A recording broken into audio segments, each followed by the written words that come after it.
Hello, I'm Danielle and welcome to Spirit's Voice. Today we are joined by lovely Kerry McLeod.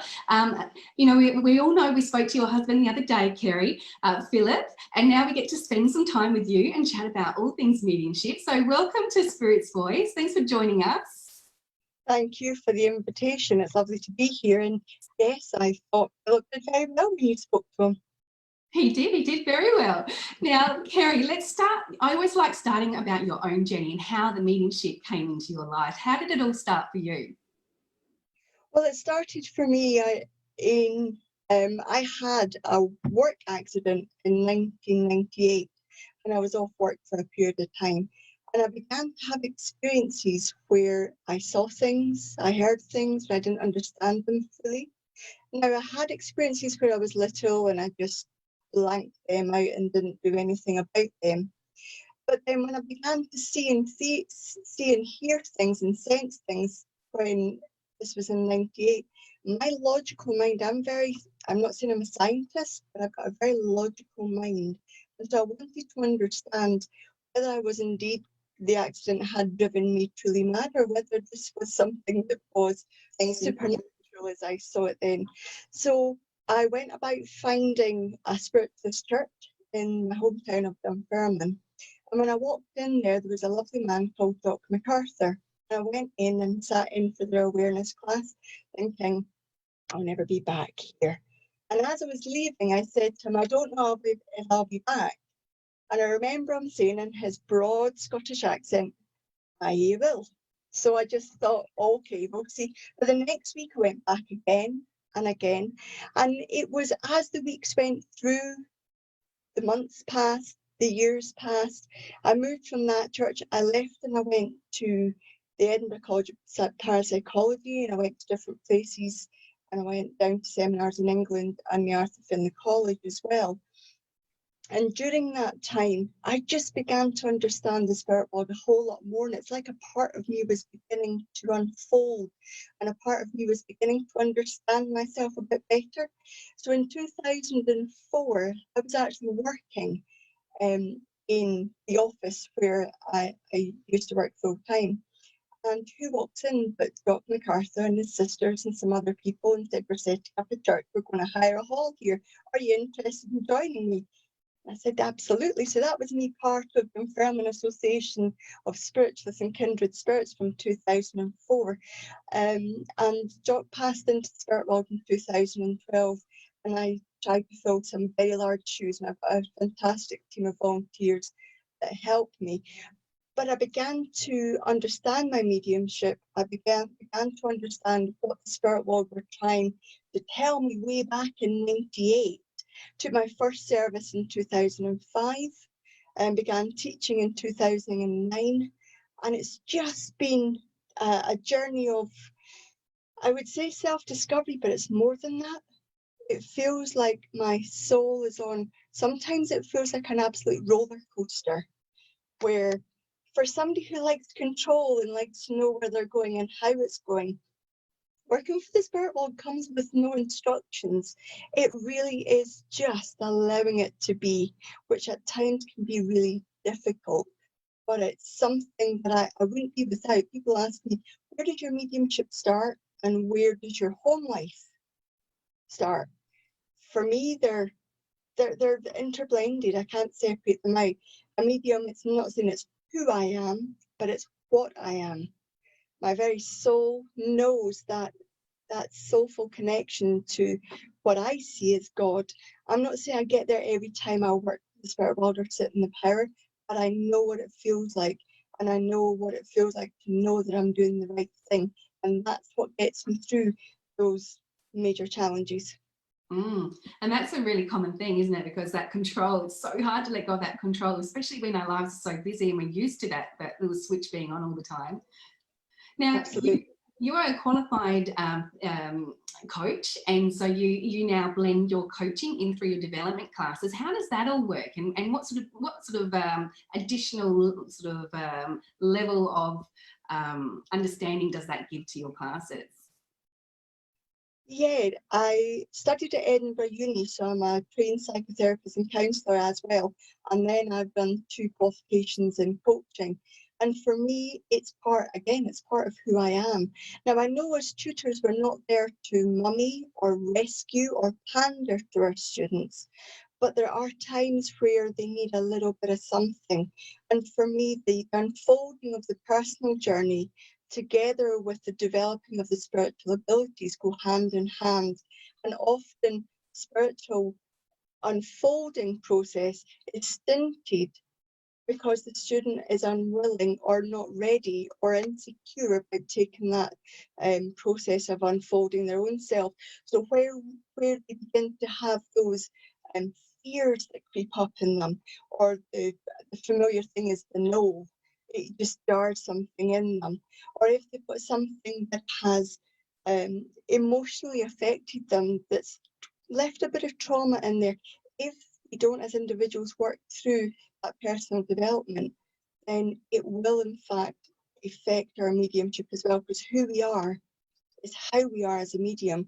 We are everything that's within our soul, and so anything that underlies that or gets in the way, don't lose, like using the word block, and I know Phil talked about that before, but what I've found is with the approach of coaching, individually coaching students whilst I'm working with them, and also bringing that into when I'm working, asking them what are they noticing, what are they seeing within themselves, what are they feeling that's coming up within themselves, then they become aware of, they just need that prompt to remember what they know. Because when people have to change habits, thoughts and behaviours, they forget when under pressure, and there's nothing quite like deliver a contact in a classroom activity to put the pressure on. So I like to encompass and empower, mentor, train and coach somebody through that journey. And I think that's what, for me, adds that, I suppose, that empowering aspect to the individual so they can walk through their journey. I'm not saying I answer every text. It might be responded with a, what's this telling you about yourself? I'm not there to provide the answers, but I would say, knowing yourself the way you do, what do you know about what you've learned that's popping up now? I love that. I love when you speak to different mediums and they all have skills from, their lead up to where they are now, and from different journeys and experiences and workplaces, and all those skills will pull together into making your unique medium, your uniqueness in your mediumship. I think that's great. I love that you embrace that. It's a really nice level to add to it. So now today we are taking questions. So if you have any questions that you'd like to ask Kerry about mediumship, then just add them to the comments and we'll flick over there shortly and have a look and see if she can answer any of them for you today. Now, just while we're talking about the coaching, Kerry, curious, you also do a spiritual assessment. So how does that work, the private spiritual assessments? Yeah, the spiritual assessments is something that's very unique to every individual. And what we know is as the individual begins to experience their own spiritual qualities, sometimes that not being able to get into their own soul and get to know themselves stops them seeing their true potential. And I know Gordon Higginson talked about, and I'm going to paraphrase here, it's not all about exercising, it's about spiritualizing self. And so in that process, the individual can sometimes get a little bit lost as to where they're going and what they're doing and what their purpose is. So what we do is when we do that spiritual assessment, we're looking at the soul, we're looking at the emanation of the soul, not what the medium thinks they want, but not what any tutor's told them they can do, but soulfully within the centre of their very being, sensing what their potential is. And I use the word potential here because we've got to be very careful of how we word things. So within the soul, there will be colours that speak. And I know that you've interviewed Paul Jacobs, and he is the master of the colours. He understands it. He knows how to incorporate that into his readings. But within the soul, it has its colours. And so as we use them, we can sense the type of mediumship, if there is any to be developed, that's within there. So it might be that there's healing, There could be the altered states. There could be mental mediumship. It could be that there's a physical mediumship potential there. Physical mediumship covers a variety of areas. Everybody thinks of Scott Milligan Tide and a tear. There are other aspects to that as well. But we've got to be able to read the soul and let the person know what is there. Not there necessarily at the moment, potential for it. So it's what's going on in their mediumship. If they sit in the power and build their power, what the potential of their mediumship will be. And if they build that power to the level that the spirit world needs it to be at, where they could attain in terms of their mediumship. And it's not always happy news we can deliver. Sometimes we've got to deliver news that tells an individual that the type of mediumship they're striving for is not in their soul's journey at that time. It might well be they need to focus on other areas of their mediumship or their psychic abilities, and that isn't always well received. But when people come for a spiritual assessment, they have to be ready to accept that whatever is in there is the truism, and the reason that it affects them is because they know it to be a truth, because their soul responds. That's an amazing service, because really there is we can get sort of stuck on the one path, you know, and think that there's a certain trail that we have to all follow. And so there's a lot of people out there that question exactly, where am I supposed to be going with this? You know, they know they've got something, but they're just not sure where to take it yet. So that's great, because you can save them a lot of time, you know, because they can then focus their energy in the right direction. Absolutely. I think people get hung up on mental mediumship. If I looked at my own journey, I never ever thought, I mean, I've been working for the spirit world, serving churches in the UK and spiritual centres, doing services and demonstrations and private sittings at church rates. So that's like normally £20 and the church keeps 10 and you get 10. But I actually left a very successful job in order to set up a coaching business, in order to give me time to serve the churches. Spirit world had other plans, and if I'd known that, I'm not sure I would have actually stepped into it, because it's always a matter of choice. People think that, yes, in some ways the spirit world will offer opportunities, but it's up to every individual if they take that opportunity. So if they have the spiritual assessment and there's a form of mediumship that's mentioned in there, that does not mean they immediately need to go and start developing that. It might be that's already within the path. All they need to do is allow themselves to become aware of self, walk through that growth journey, sit in the power, blend with the spirit world, and understand themselves better. Because when they understand themselves better, they'll be in a far better place to be able to work the spirit world and then work on behalf of the spirit world with somebody else. I think that's really important too, because, you know, every interview that we've done so far with this whole mediumship sort of series that we're doing, everyone always says it starts with you and understanding who you are and what you're all about, and just, you know, being yourself, finding out who you are. Absolutely. Yeah, now we all learn from our, you know, our experiences and our mistakes, and our, not so much mistakes, but, you know, just our general experiences. What have been some of the experiences that have helped guide you down this path? Well, for me, the experiences in the early days have been my logical, rational mind. Because as I said, I actually came into this to prove that there was nothing there. I came into spiritualism because there were things happening that I didn't understand, and I wanted to understand it fully. And so a challenge for me in the learning experience is the surrendering and letting go. For me, the control is necessary. Spirit world know that. But they don't always meet my needs, because my needs aren't always important. So the biggest experiences for me have been where I've learned to blend my spirituality, my mediumship, and my day-to-day life. Because I'm a mother, I'm now a wife, I'm a daughter, I'm a friend. All of those aspects are part of who I am, as well as my mediumship. So it really is about incorporating both my lives, all parts of my life together. And I've done that for me through a habit you might have heard many people mention, the sitting in the power. For me, I have a routine of every single day, even to today, of sitting for the spirit world. And I say sitting for the spirit world because it's time for us to take ourselves within the presence of the spirit world and offer ourselves without any expectation and without any needs, allowing the spirit world to do whatever is required in that time. So when I left a very successful job, that was a big decision. I had no redundancy package. I didn't have a large sum of money in the bank. But it didn't feel right. My soul was not doing what it needed to do.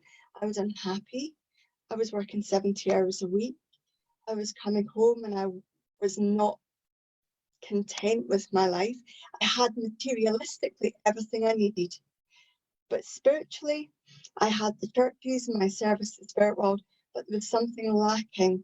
And in order to free up that space, I needed more time for me. So it's been about being in the flow, trusting soul's purpose, trusting the spirit world, but being rationally logical with what I'm doing as well, and owning the decisions I make.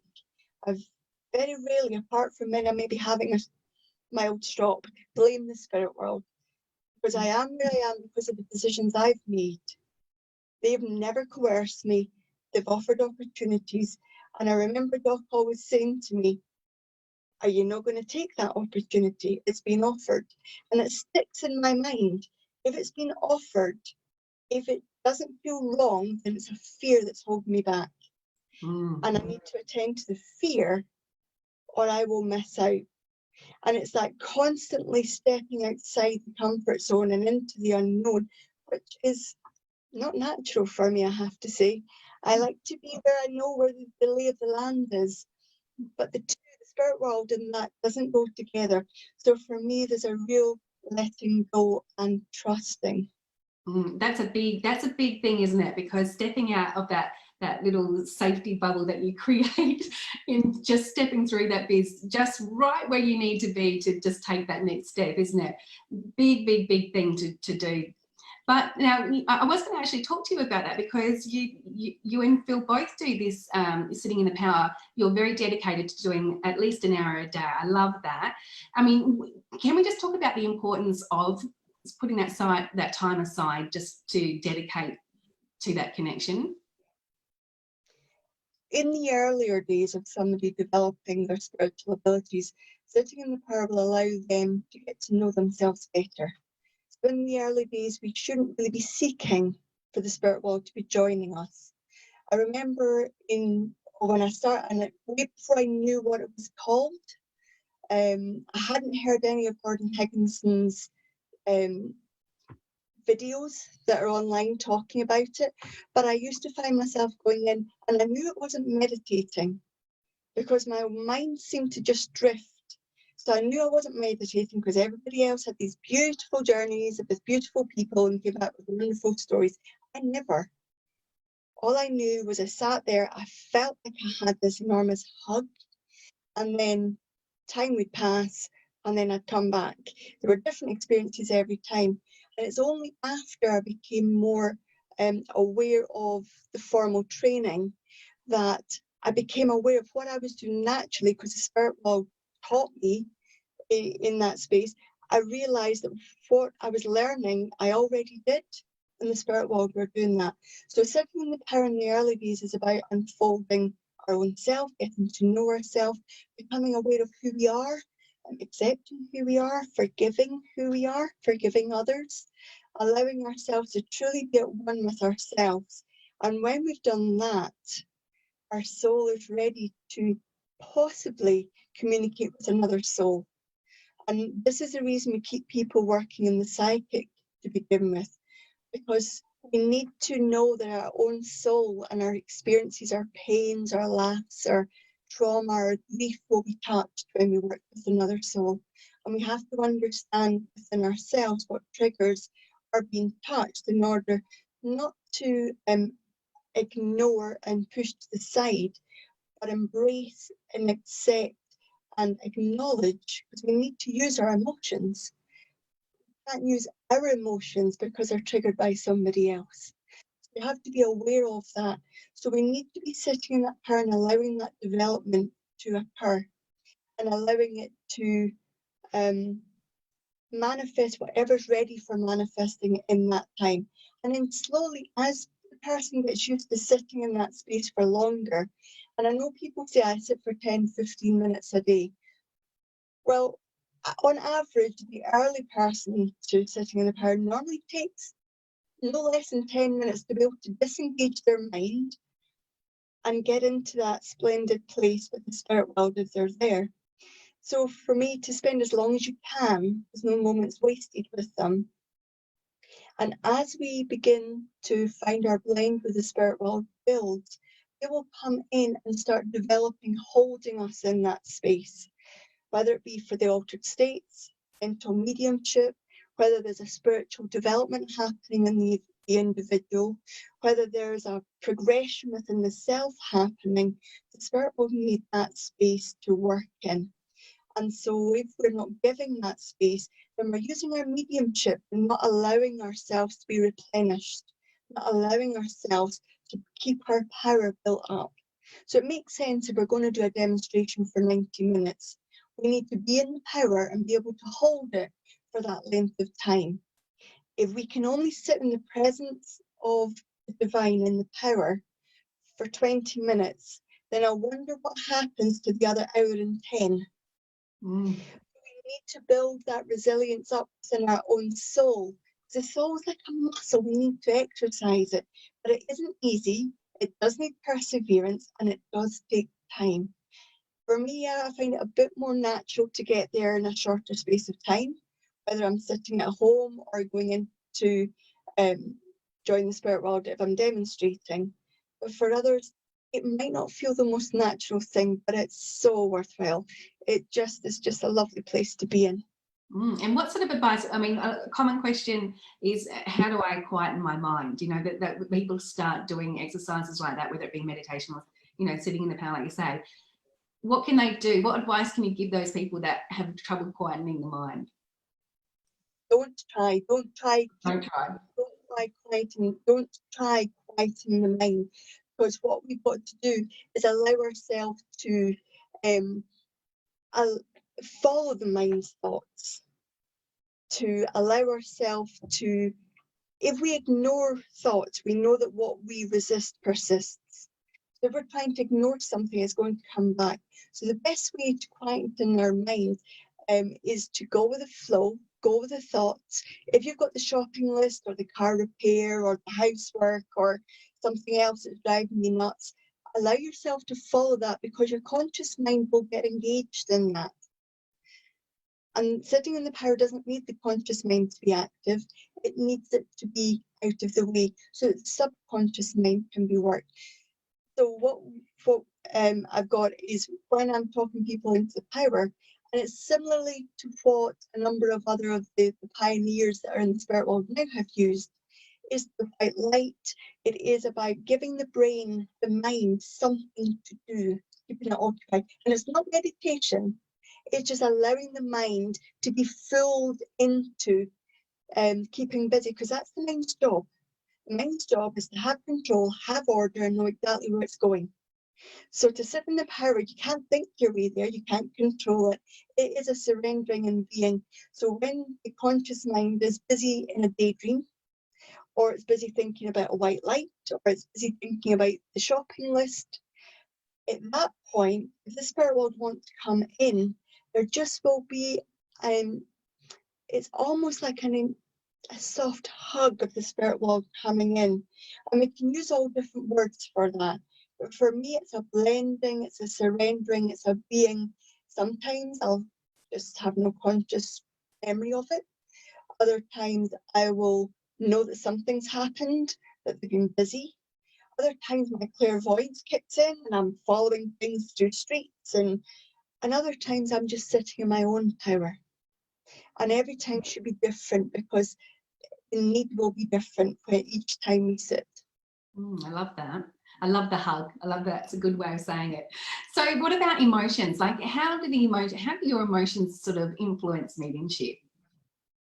I'm not sure there would be any mediumship without emotions.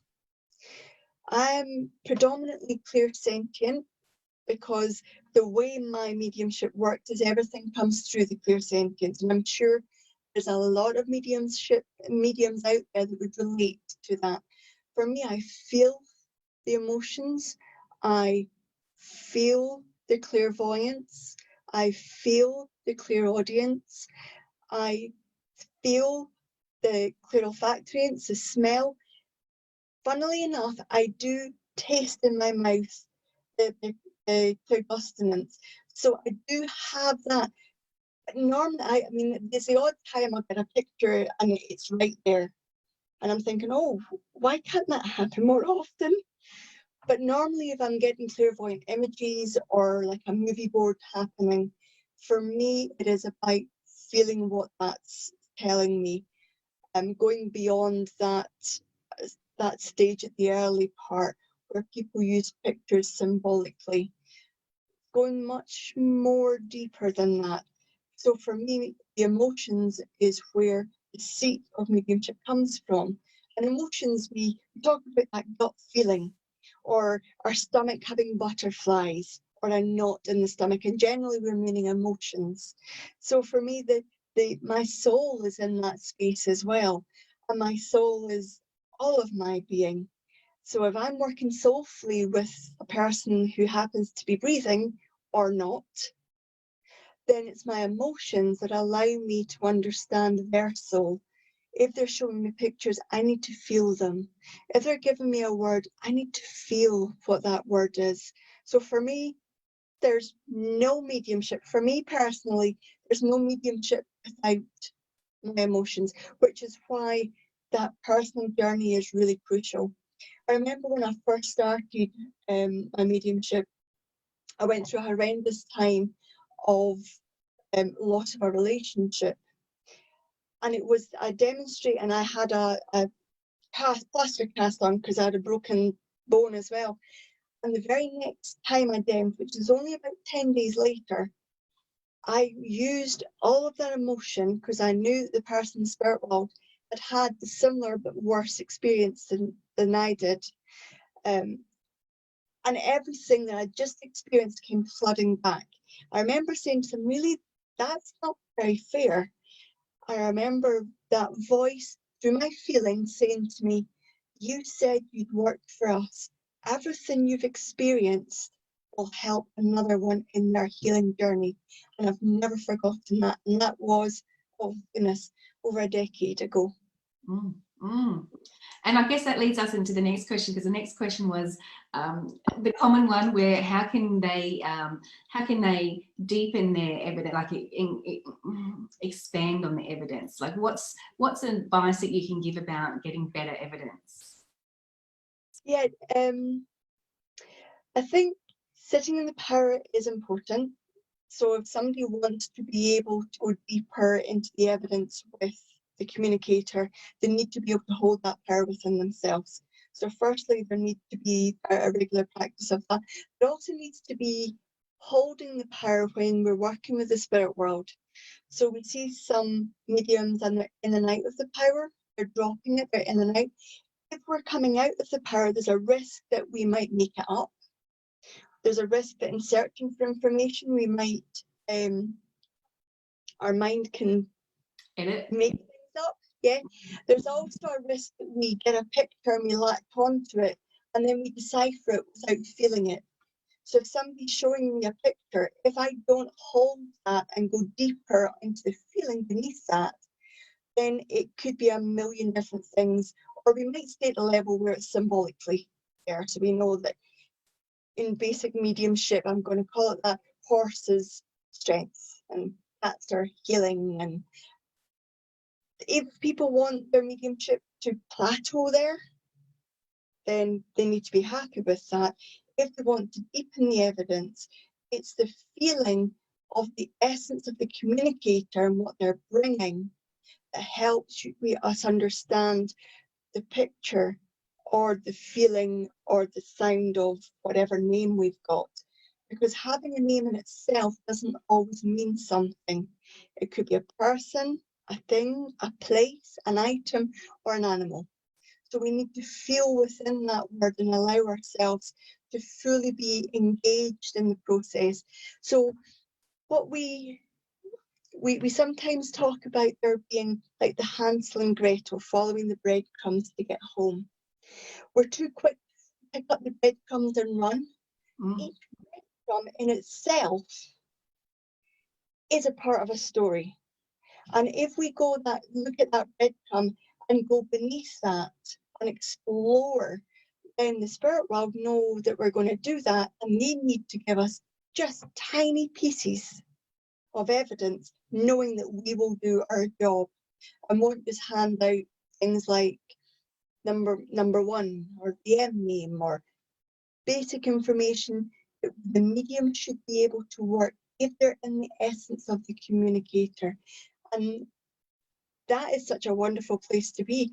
I get to be part of somebody's family for a tiny moment and be part of that love, feel the experience, feel the forgiveness or acceptance or the apology, whatever's needed for that tiny moment. The communicator and the recipient brings me into the relationship. It's a very special place to be and a very privileged place to be, and one that I never take for granted, and it always touches me just how much I can feel part of that experience with them. So it is about taking our time, going deeper, delving into those individual pieces of information and not being in a hurry and doing our job properly, experiencing, sharing, and being curious about oh, they've given me this, what could that be? And curiosity should stop the no hurting as much, because we know people are awfully upset by the no. But if we're curious about, it's not that, well, what else am I going to learn that it could be? And if we're curious about the learning opportunity, and I think this is where my coaching approach comes in, it's about changing our approach to the no, from being no to new opportunity to know something else. And then our repertoire and our encyclopedia of our emotions and understanding of the spirit world, which is personal, grows because we're not restricting it. I love that. That's really good. It's just shifting that perspective. It's a great way to look at it. Now, Kerry, what about demonstrating? Like you have, you teach demonstrating to your students online. You do online workshops too. I want to send everyone over there shortly. I'll give them all the details. But can you give some advice to people that are probably that they want to try demonstrating like a platform working, but they're a little bit too fearful of, you know, getting it wrong in front of people? How do you sort of coach people through that fear of an audience? When I'm coaching people through that fear of the audience, and it normally will have a number of different things underneath. So it could be the fear of getting it wrong can be about, oh, they'll laugh at me, or it will be the imposter syndrome, they'll know I don't belong here, or it could be I'm really not good enough, or I failed. There'll be something that's triggered, and those some things are set in early childhood. Coaching is not about going back and dissecting. That's most definitely psychotherapy and counselling, which I don't practice anymore. But once we know where the seed of the doubt has been planted, then the individual can actually work with that, because we need to be able to know what's happening within the individual so that they can identify when it happens. So when they identify when it happens, they can then make a choice about how they deal with it in that moment. So coaching is the first part, and then watching it pop up within the medium is the second part.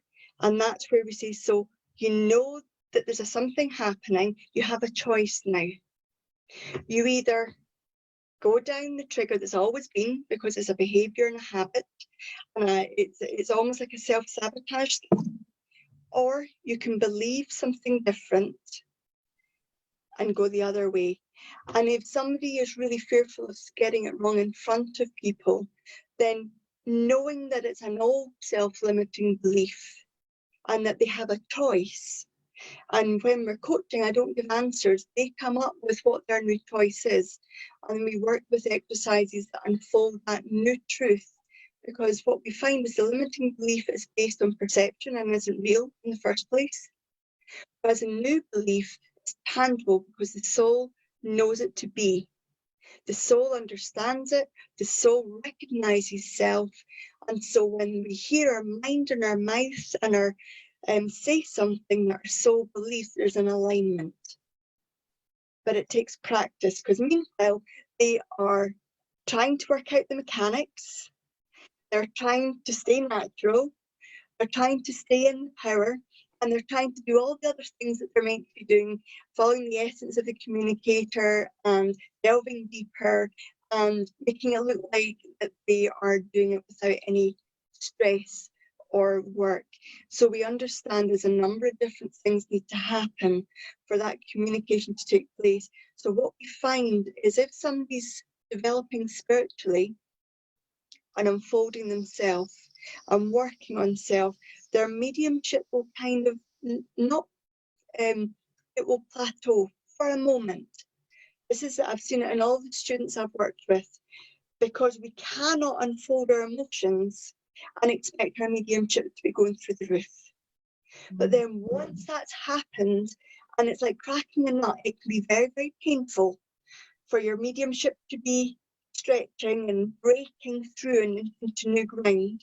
Once that's done, then it can filter into the mediumship, and we can start then saying, how does this affect the mediumship now? So what's it, every time we sit in the power, we can come out and think, oh, I wonder what my mediumship will be like. Or if I've had an awful day, I'll think, oh goodness, that didn't go very well. I wonder what. And I don't tear myself to bits, but I do reflect. Was it me? Was it something that I didn't understand? Was it something in my own emotions that got in the way, or was it something else? And what about as far as the communicating the story, like getting the story through for the communicator? Like how do you teach your students along those lines? We need to be in the essence of the communicator. When I say that, it is a sharing the same space. So if we know that the spirit world exists in an energetic and thought and love place, then we know that within ourselves, if we are using our etheric body, which is what we use, our soul is emanating this energy around us continuously. If the spirit world is blending with that etheric body and bringing their soul within the reaches of our own soul, then we're in the essence of the communicator, and we can fully be present in the journey of the communicator. But we have to be very clear not to control the contact. So there are some mediums that I've seen work that I kind of know how they're going to start off the contact, and I always know when they're coming to the end, because they've got some things they always say, whether it be dates, flowers, or months. I would ask, who's controlling the medium, the communicator? So if I were to go to the spirit world and wanted to contact my husband, who you've spoken to, who am I going to go to? Somebody who has a shopping list of things, or somebody that's going to allow me to tell my story? And that might not mean me giving my name, or what I did as a job, or how I passed. It might mean emotions and memories, and the fact that I've seen him sit with photographs, or that I saw him walk, or something that happened at my funeral, or something that didn't take place that should have. I would hate to tell the spirit world what way they needed to communicate. So we have to be very clear that we tell their story in their way. And for that to happen, we need to just follow the breadcrumbs. Because if we have a need to know where it's going to go, we'll assume, project, and jump evidence, and then wonder why we get a no.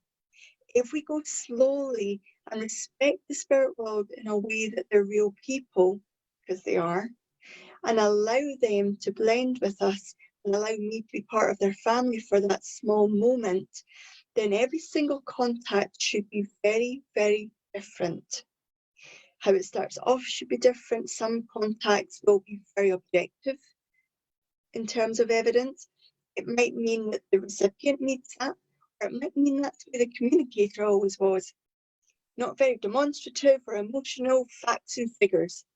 It might mean the next reading is very emotional, and that might be due to the fact that the communicator has emotions and needs to express those, or that the recipient needs the reading to be of an emotional nature because there's a form of healing needs to take place. What mediumship is all about, regardless of its type. If we know that mediumship is about healing and planting the seed of curiosity within the recipient that leads them on their own spiritual journey.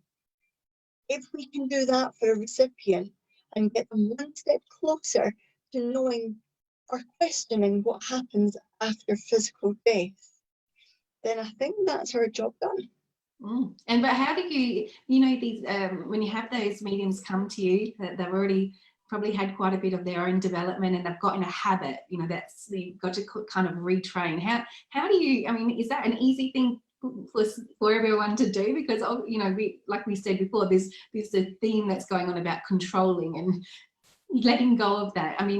How do you deal with that with your students, like the reteaching? I would ask of their willingness. So there's stages that as a medium we go through. So mediums will want to learn more. They will also have a genuine heartfelt need to want to change their mediumship. But deep down in their emotions, we have to ask, are you willing to change? And it's a completely different question. If they're willing to change, I can work with that.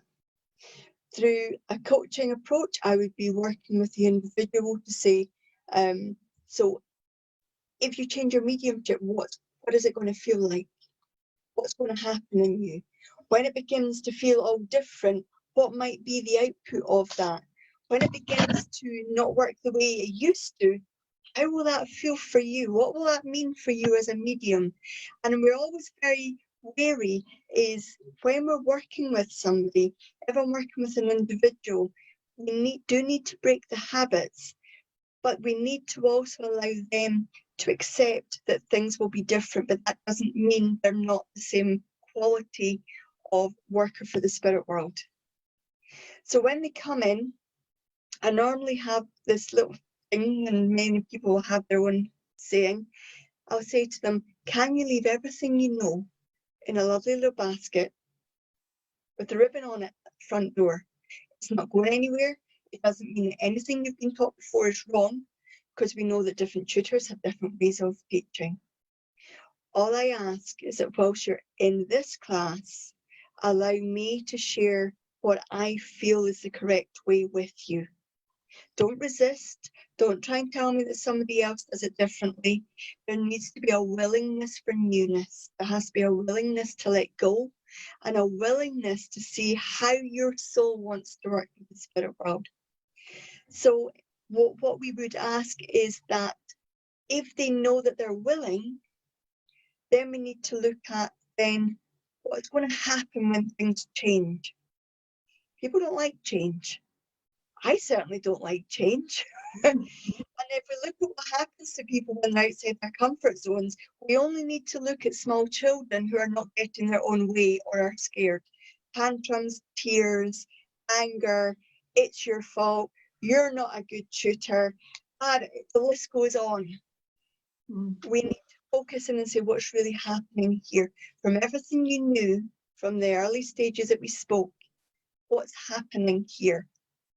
And what are you identifying and what do you want to change? Because if you don't want anything to change, I'm not forcing you.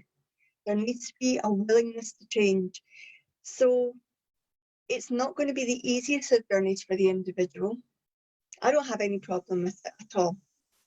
But for the individual, it might be a bumpy road to begin with, but one that's well worth taking.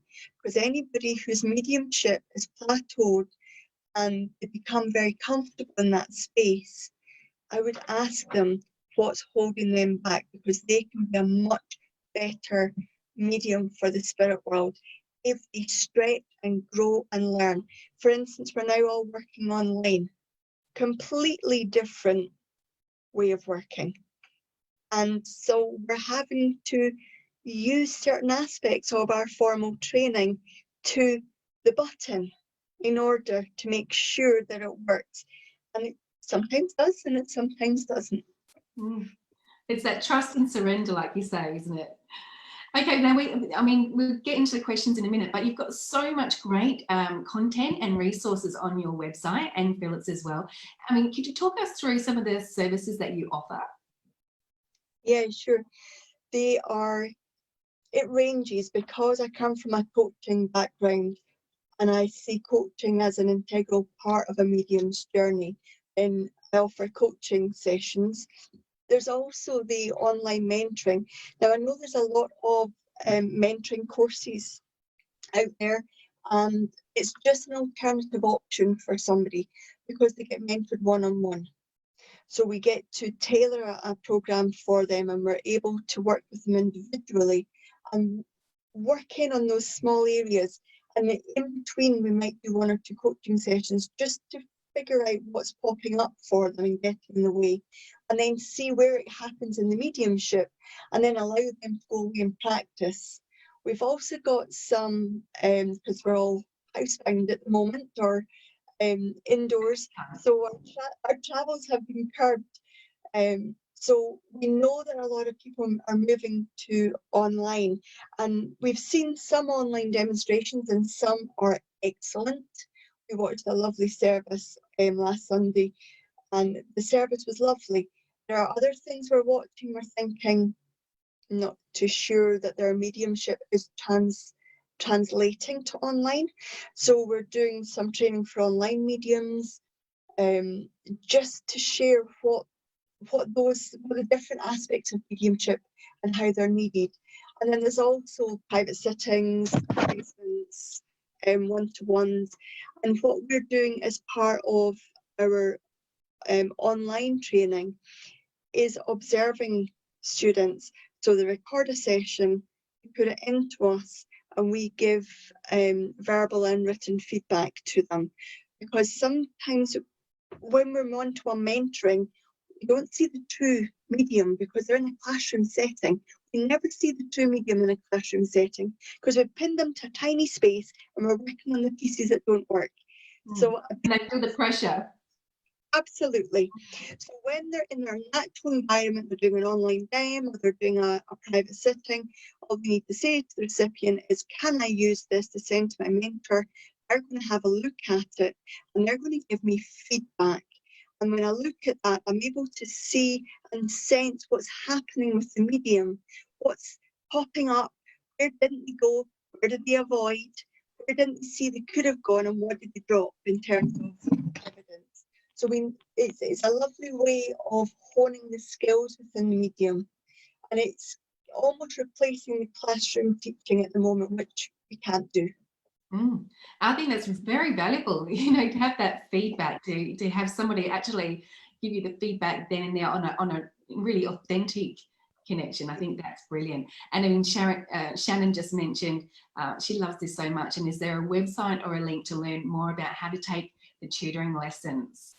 Does it need to be in person? Well, we've covered that. No, it doesn't need to be in person, but what link, where can they go to get more information? They can go to either my own website, which I think you're going to put underneath, or they can go to the Spirit and Soul Foundation, which is an organisation that Philip Wright and myself have brought together about 2 years ago, because we felt that I think he explained to you, we had the idea separately, and then when we spoke together, and everything's happened synchronistically to allow it to take place. So we've also got, and for all our students, it is the support network, which allows them to reach out to others across the globe to get that network. We do a weekly chat where all our students join us. It's for free, just so they can ask questions. Does this happen to you? What's that like? When you do private sittings, what happens in that space? Just to allow them, it's to try and replace the classroom setting. And I think online training is good, It doesn't tick all the boxes. So, I mean, obviously that you've got so many resources available on your website. So, I mean, there's going to be something that's suitable for anybody that has different needs right now, and perfect time too. Now that we've got that time, we're stuck at home. It's a great time to make the most of it.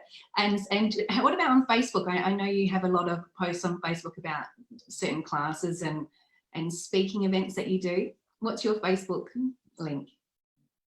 I'm not entirely sure. We'll add it. I've got 2 pages. One is my personal one, and there's a few more less businessy stuff, and then there's the business one, which is Kerry McLeod Spirit Medium. Okay, great. And I'll definitely add that at the bottom. Now, if we could just do a couple of the questions. There was a question, we've got a question that was sent in beforehand, and also a question that I didn't really fully understand yesterday in a live that we did just recently. So I thought we should give that another opportunity if we can. So firstly, Jed wants to know, why is it that if you did 2 private sittings in a day, and one of those can be such a great connection, flowing and effortless, and then in the next, just a few hours later, when you're still in the same sort of mind space, you know, you're not getting that connection at all, you're not seeming to get the evidence right, or the connection just doesn't seem to be as strong. What's your advice to Jed? Okay. Well, there are 3 aspects to the private sitting. There's the medium, there's the recipient, and there's the spirit world. So what we've got to do is firstly acknowledge that mediumship is never the same. So one sitting will automatically be different to the next. So every reading, every sitting will be different. When a recipient comes for a private reading, there's always a need there. There's a need within the recipient, and there's also a need within the spirit world. So if the need in the spirit world is slightly different, or the need within the recipient, then how that sitting takes place will determine how the reading goes.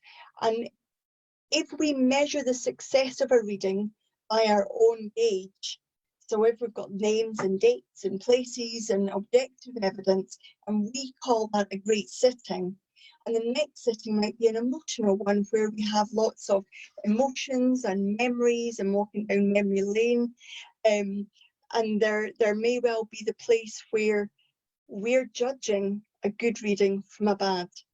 So some will be both objective and emotional. There might be a change in the need, and the medium has to look at being in the essence of the communicator and not controlling the contact.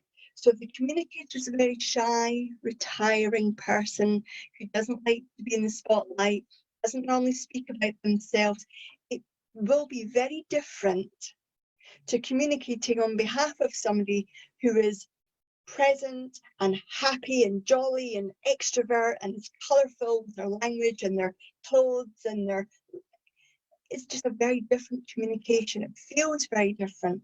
In the essence, we understand that, so we judge the readings less. There's also another aspect. We just might not be the medium for everybody. That's recipient and spirit world. There's lots of reasons that we won't be the medium for everybody, but we firstly have to accept that that's a fact. Once we accept that, we acknowledge that if we were in the essence, we had the recipient, but it just didn't work. We have to look at what's the need of the recipient. Are they waiting on one particular person and so close to everybody else? Are they waiting on one particular piece of information? So they might be waiting on something very, very simple. Meanwhile, we're thinking we're delivering a decent contact, and afterwards, nah, you think, oh, really? And we're thinking I was in the essence, I was in the flow, I had the character. So we might not be, the need might not be there. They might not be ready. They might be expecting somebody in particular, but they in themselves might not be ready.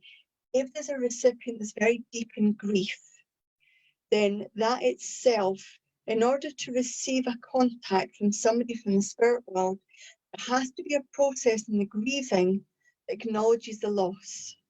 So if they have not got to that point in their grief to acknowledge the letting go, so almost a letting go to allow something else to come about, if they're not there, the reading will not be as successful as it could.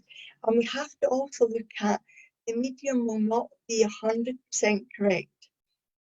I know that some mediums would like to think it, but it just is not the case.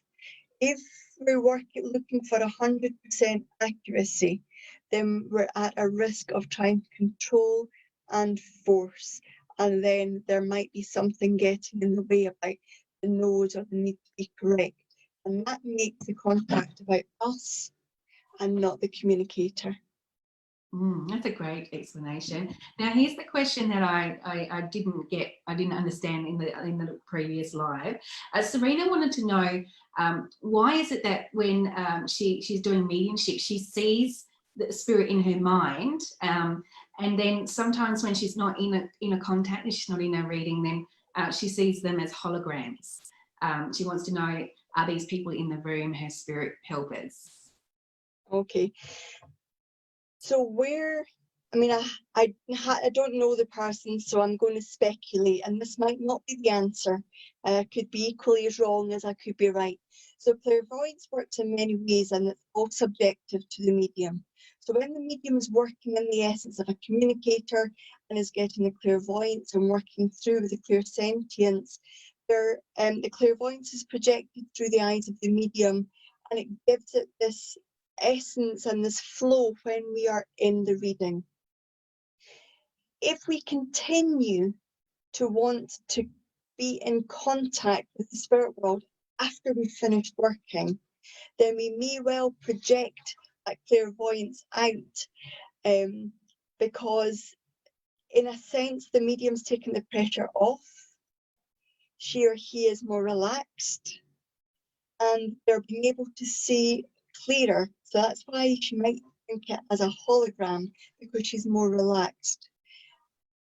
If she was working with me, I'd probably ask her about discipline, about practice of being working with the spirit world, and knowing when we need to be off duty. Because everybody needs to be off duty, or we become what commonly is called the leaky medium. So we're always leaking the emanation of ourselves and therefore in touch with the spirit world. When I'm not working, the spirit world respect me and I respect them absolutely. And there's a discipline about when I'm working and when I'm not. And I would say if this is happening, I would ask the person to look at what need in them is being met by being able to see the spirit world outside the private sitting, and maybe look at relaxing more within the private sitting, allowing this to manifest because it's clearly there, allowing it to manifest in a really natural way. If they're in the private reading and it's not happening in there, maybe they're forcing it or straining or a little bit trying to push or looking for their evidence. It's clearly there when they're relaxed. So relaxing, being in the power and discipline. When you're off duty, go and wash dishes or whoever. I remember my mentor Doc saying to me, when you're done, go and do something of the physical world that allows you to come back down to earth. Go and do dishes, go shopping, or go for a walk. Just clear your mind and allow everything to come back to balance so that you can just be yourself. Great advice, great advice. Now, Alicia wants to know, I mean, that she's spoken a fair bit, but more just agreeing with your comments and things, but she does have a question in there, is how do you figure out who is my spirit guides, besides the ones that I know that are there? Okay. It's a very personal journey, spirit guides, and it's one that I haven't spent a huge amount searching. For me, that I have a group of people that serve mankind and they choose to work with me. I'm very blessed, I'm very honoured, I'm very humbled. I'm sure if I push them, they might well give me a name or give me some sort of thought about where they came from or what their lives were beforehand. but I get the sense from them that they don't need me to know. And it's not because I don't respect them or don't want to work with them. It's just there's a soul connection there that when they're close to me, I'm part of their team. It's not they're my team. I become part of their team. And that for me is enough.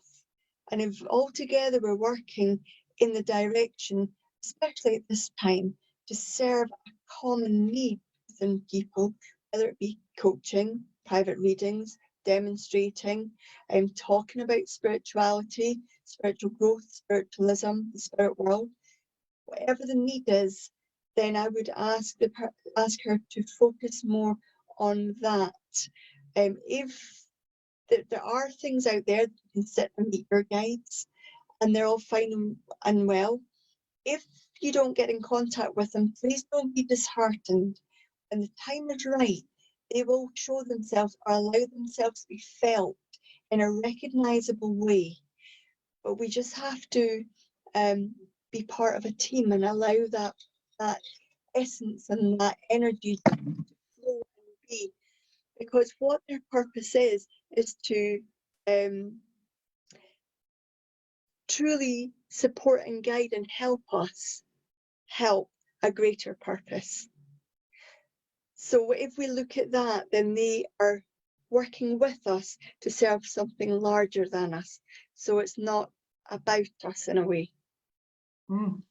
And then we've got Jennifer here, who has said that she had the most amazing reading with you about a year ago, and recently her daughter came through with her also. It was very validating and healing. And I guess that's what mediumship's all about, isn't it? It's the healing. Absolutely. It's a lovely thing when a reading takes place, especially from a child, because no child should have to go to the spirit world before their parent. Plenty do, but no parent should have to lose their child. And the demonstration was a voluntary demonstration that Philip and I did for Helping Parents Heal, which is a lovely organisation in the States doing wonderful work. And we were able to deliver an evening of mediumship. There, we've got grieving parents, we've got parents that are looking for meaning from their child's passing, looking for closure, they're looking for reassurance. All of that forms a tiny bit of healing on the grieving path of that parent. And everybody's at their own stages. I know that Jennifer is fairly new into her path and yet has that depth of understanding about her daughter. Whereas there's other parents out there that just are at the beginning of their journey of grief and are finding it very, very difficult. So healing will come in different ways. Some will be confirmation. Some will be the reassurance that they're not gone, but they're physically away, but very present. Mm-hmm. And I firmly believe that parents can then move on to have a different kind of relationship with their child, one that doesn't have physical contact, but is based upon emotional connection. And when that emotional connection is built, there's a new relationship can build for life. Very powerful, very, very satisfying to a parent that just needs that one-on-one contact with them again. Just those final things that they wanted to, you know, are you okay? You know, were you okay when you left? You know, I wasn't there for you, and things like that. But, you know, also now that we were talking about readings, because Jennifer brought it up, you also do readings as well still. You do 3 types of readings, don't you? Yes, there are 3 types. The first type is a soul-to-soul, or also known as psychic. So the psychic reading would be where I use my soul to link with the recipient's experiences, their feelings, their emotions, their soul. And people undervalue the psychic reading sometimes, because what happens is within that reading, the recipient hears their journey, they hear their pains, they hear their experiences, they hear the facts, and they hear it with a new perspective, because it's very rarely that we actually get told our own life history. So if somebody's coming to make a decision about a relationship or a job, or which path to take, or should I do this or this, when they hear their life spoken to them, they gain a perspective upon the resilience, the skills they've got, the strengths they have, the abilities they have, and in that's the gift that allows them to move forward. It's very empowering. I'm firmly opposed, for me anyway, to be giving advice, to be telling somebody what to do, to be making decisions for somebody. One, it's not my life. How on earth would I know differently than what is within their soul?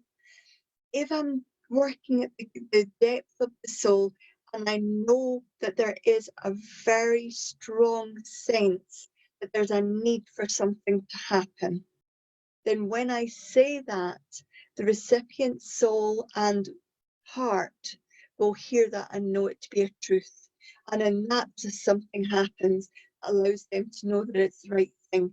So psychic can be undervalued. It's a very powerful gift to give somebody in a reading because it offers perspective and clarity. Evidential, in a psychic reading, everything is about the recipient. There'll be no contact from the spirit world. We're making it black and white just for ease. In an evidential reading, it's the exact opposite. Everything will be about the communicator. The evidential mediumship will be about the person in the spirit world, their story, their personality, their experiences, their memories, their stories, their quirks, their behaviours, their traits, their personality, what happened when they used to go off the rails with happiness, or it will all be about them. And I think there's a misinterpretation about what evidential mediumship is. I've got your mum here and she's saying that you need to be doing this. That's not evidential mediumship. Evidential mediumship leads to the message because the evidence leads to what the communicator wants to say. So if we're working in that essence of the communicator, we get this feeling of, oh, okay. And we kind of know what the communicator wants to say towards the end in terms of if there is advice, if there are thoughts, more often than not, they're there to say, I see you, I'm here, I remember, I have all my faculties back, I am not constrained by any physical illness, I'm not plagued with any debt of gratitude or grief or guilt. Everything is perfectly fine. And if there is something there, the communicator will share that they're working through it. There might be a need for an apology, or an I'm sorry, I didn't know any better, or I wish I could have, or I didn't know any better. It should always be positive. There should not be anything negative in there. The reason that somebody comes through in a demonstration, they have between 7 and 10 minutes. I can guarantee you, if my relative wants to speak to me for 7 minutes, they're not going to tell me anything bad. They're not going to remind me about the things I did wrong. They're going to come through to offer me support, to reassure me that I'm still lovable, that they love me, and that I matter. That's what they're going to come through and say. And the last one is more of a inward spiritual assessment. Yeah. And that's what we spoke about earlier, where somebody is looking for me to explore their spirituality, the potential that's there, maybe give them some thoughts about how they can develop that. Normally it will be classes, sitting in the power, exploring and self-development. I mean, there's so many things available on your website. If somebody is sitting at home and they're not quite sure what's right for them, I mean, I'm sure they can shoot you an email and you'll be able to help guide them through that. If they get in touch by email, there's an email link on the website. There's Facebook Messenger. Happy to take any questions, to be able to there's some questions that we get asked that just I don't know where they come from. It's either somebody sharing some mistruths or tutors out there that really don't understand the spirit world fully. So it might well be that if I can offer some advice, some thoughts, bearing in mind they will only be my thoughts. If they do not resonate with the person, there's nothing that says they have to take them on. It might not be that moment, it might not fit for a while, or it might just slip into place immediately and make sense. So happy to have anybody contact with any questions they have. Amazing, amazing. I love this discussion, Kerry. It was nice to sit down and talk with you today. I'm sure that's helped a lot of people. Some of your explanations were just beautiful, just beautiful. So now, Kerry, I'm excited too that you'll be joining us for the Online Mediumship Summit coming up at the end of May. So for those of you that haven't yet done so, if you head over to mediummentors.com, there's a little form there you can fill out and we'll let you know when all the details come to hand. And Kerry, thank you again. Now, I'll put the links to it for your website and also for Facebook links, in the video. So if you're keen to connect with Kerry, head over and check out what's on her new, and it's a new site too, isn't it? It is, yes. Very So exciting. it's been an absolute pleasure. Thanks very much. I enjoyed the chat. It's been just like talking. We could go on for hours. Thanks, Kerry. Lovely to speak to you. Bye. Bye.